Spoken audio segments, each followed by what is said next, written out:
우리는 매일 수천 개의 말을 합니다. 아침에 눈을 떠서 잠자리에 들 때까지 말은 우리의 삶을 이루는 가장 친밀한 동반자이죠.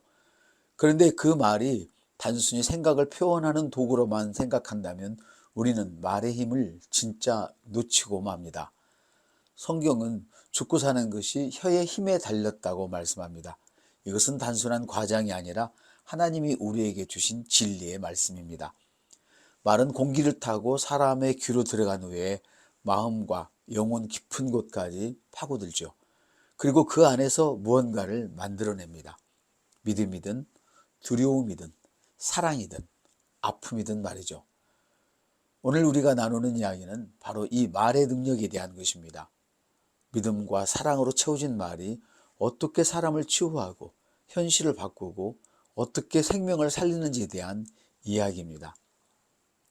우리 안에 있는 가장 강력한 무기가 바로 말이면서도 또한 가장 부드러운 유한이 바로 말입니다. 죽고 사는 것이 혀의 힘에 달렸나니 혀를 쓰기 좋아하는 자는 그 열매를 먹으리라. 잠언 18장 21절. 선한 사람은 마음에 쌓은 선에서 선한 것을 말하고 악한 사람은 그 쌓은 악에서 악을 말하나니 이는 마음에 가득 찬 것을 입으로 말함이라. 말이 비어 있으면 힘이 없습니다. 아무리 화려한 표현을 사용해도 그 안에 진심과 믿음이 없으면 그 말은 공허하게 사라집니다. 비어있는 말은 작년의 새 둥지처럼 아무도 관심을 주지 않습니다. 더 이상 생명이 그 안에 머무르고 있지 않기 때문이죠. 반대로 정직과 사랑, 자기 자신이 그 안에 채워질 때 그 말은 완전히 달라집니다. 누가복음 6장 45절에서는 마음에 가득한 것을 입으로 말한다고 말씀했습니다. 즉 말의 내용은 결국 마음의 반영이라는 것이죠. 마음이 선하면 말도 선하고 마음이 더럽다면 말도 더럽게 된다는 뜻입니다. 사람들 앞에서 아무리 좋은 말을 해도 그 안에 자기 자신이 없으면 사람들은 본능적으로 느낄 수 있어요. 그 빈 공간을, 그 차가운 공기를 말이죠. 하지만 그가 하는 말 안에 진심과 사랑이 채워져 있다면 그 말을 듣는 사람의 마음을 자연스럽게 만져주고 그 듣는 사람의 마음에 자연스럽게 자리를 잡게 됩니다. 라디오 메시지나 또 유튜브 이런 메시지도 마찬가지죠. 차갑고 생기 없는 목소리로 전파를 타는 설교자는 아무리 아름다운 내용을 전해도 차갑고 죽은 반응을 얻을 수밖에 없어요. 말이 살아 움직이려면 무엇보다도 먼저 그 안에 사랑과 믿음이 채워져야 합니다. 그것이 진짜 말의 힘입니다.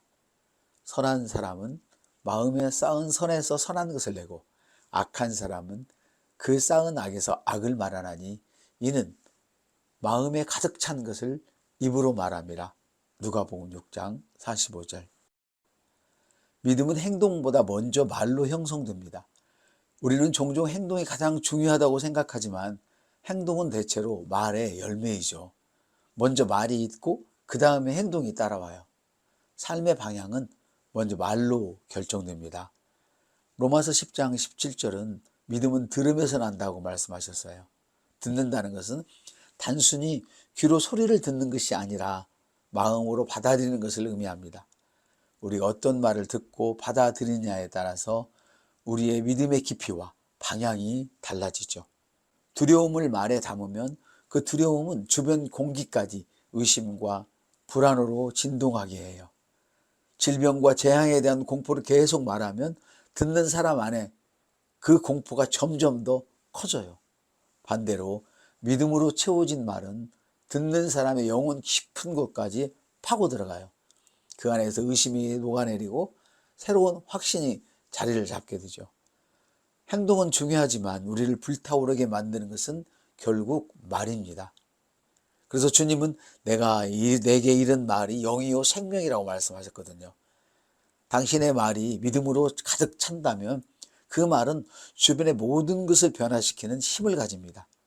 믿음의 씨앗은 말로 심어지고 믿음의 열매도 말로 맺어집니다.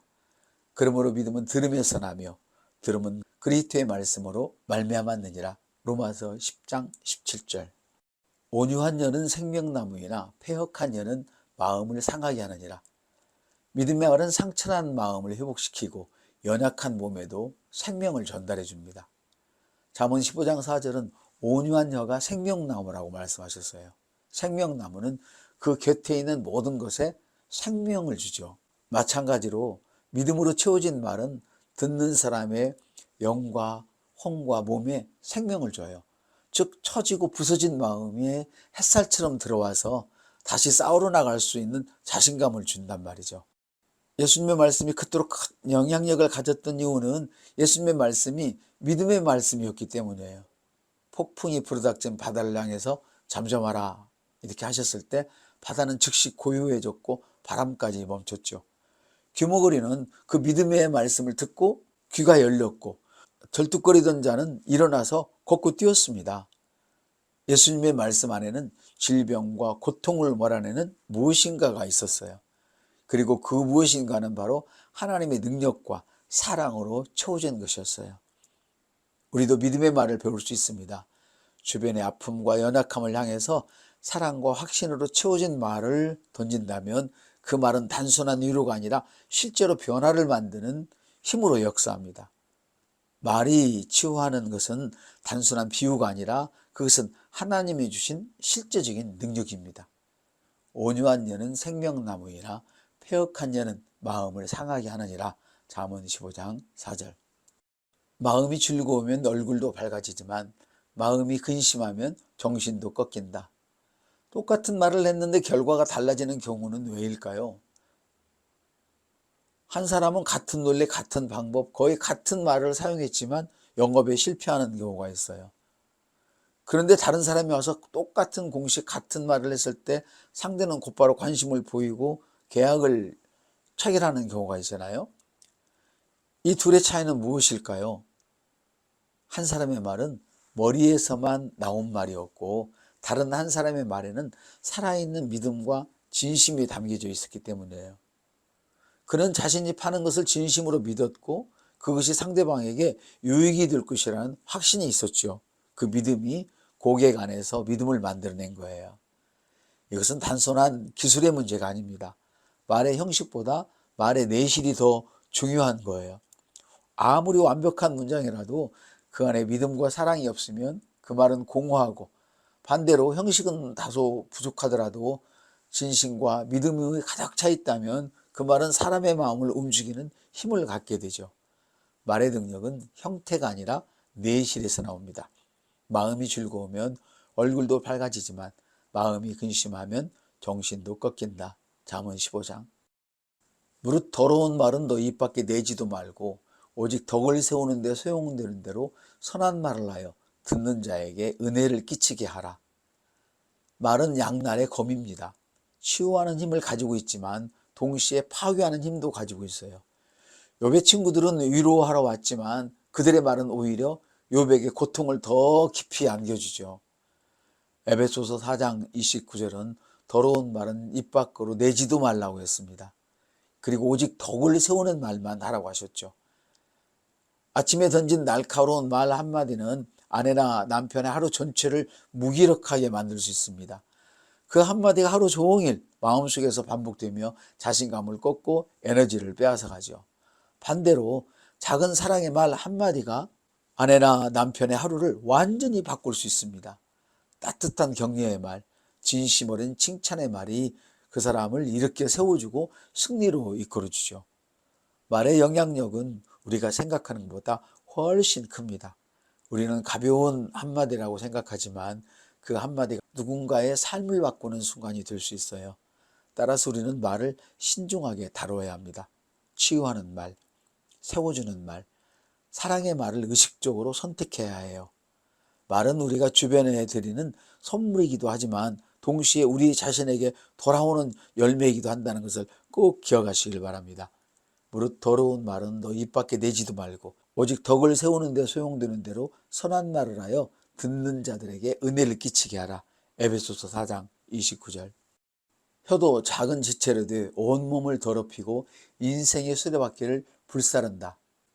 지혜로운 자의 혀는 양약이다. 말을 다스릴 줄 아는 사람은 자기 삶 전체를 다스릴 수 있습니다. 야고보서 3장 6절은 혀가 작은 지체이지만 온몸을 더럽히고 인생의 수레바퀴를 불사르는 힘을 가지고 있다고 말씀합니다. 혀는 작지만 그 영향력은 삶 전체를 흔들어 버립니다. 반대로 잠언 12장 18절은 지혜로운 자의 혀는 양약이라고 말씀합니다. 양약은 아픔을 치유하는 것처럼 지혜로운 말은 아픈 마음과 삶을 회복시키는 힘을 가지고 있다는 말씀입니다. 가정의 분위기도 결국 말의 결과죠. 부모의 말이 사랑과 지혜로 가득 차 있다면 그 가정은 따뜻하고 평안한 곳이 되죠. 반대로 날카로운 비난과 부정적인 말이 반복된다면 그 가정의 공기는 점점 무거워집니다. 아이의 성장과 실패도 말과 깊은 관계가 있어요. 올바른 말이 계속 선포되는 가정에서는 강하고 깨끗하게 자라는 아이들이 나옵니다. 삶을 다스리고 싶다면 먼저 말을 다스리세요.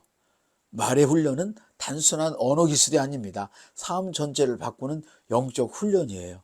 매일 입으로 나오는 말을 돌아보고 그 안에 무엇이 채워져 있는지를 점검하십시오. 그것이 삶의 방향을 바꾸는 시작점이 된다는 거죠. 혀는 작은 지체라도 온몸을 더럽히고 인생의 바퀴를 불사르게 하기도 하고, 지혜로운 자의 혀는 양약이라 생명과 치유를 가져오기도 합니다. 내가 열린 문을 거쳐 들어간다면 아무도 닫을 수 없다. 말을 연구하고 다루는 법을 배우는 것은 인생에서 가장 값진 자산 중 하나입니다. 만일 공적인 연설자는 먼저 하나님과 하나님의 능력으로 마음을 채운 후에 사람들 앞에 서야 합니다. 그 안의 능력이 말을 통해서 흘러나오면 듣는 사람들은 그 말에 전율하죠. 기술과 어떤 형식의 화려함보다 더 중요한 것은 그 안에 채워진 것입니다. 그러므로 집에서부터 말을 한번 시험해 보십시오. 가족들 앞에서 아름다운 말, 사랑스러운 말로 입술을 채우세요. 그 작은 변화가 가정의 분위기를 바꾸고 관계를 회복시키는 시작이 됩니다. 아름다운 말을 연습하면 그 연습은 자연스럽게 삶의 모든 영역으로 퍼져나가게 되죠. 사람들은 그 말의 따뜻함을 느끼고 당신을 만나고 싶어하고 당신의 말을 듣고 싶어하게 됩니다. 말의 기술을 배우는 것은 단순히 말 잘하는 것을 배우는 것이 아니라 믿음과 사랑을 말 안에 채우는 법을 배우는 것입니다. 그리고 그 마음과 사랑에 채워진 말은 주변을 변화시키고 사람들의 마음에 깊은 흔적을 남깁니다. 말에 불을 붙이는 법을 배우세요. 그 불이 붙으면 그 말은 단순한 소리가 아니라 생명을 살리는 힘이 됩니다. 꼭 기억하십시오. 말은 금사과이고 은쟁반에 담긴 보석입니다. 그 안에 믿음과 사랑을 채운다면 그 말은 생명을 살리게 될 겁니다.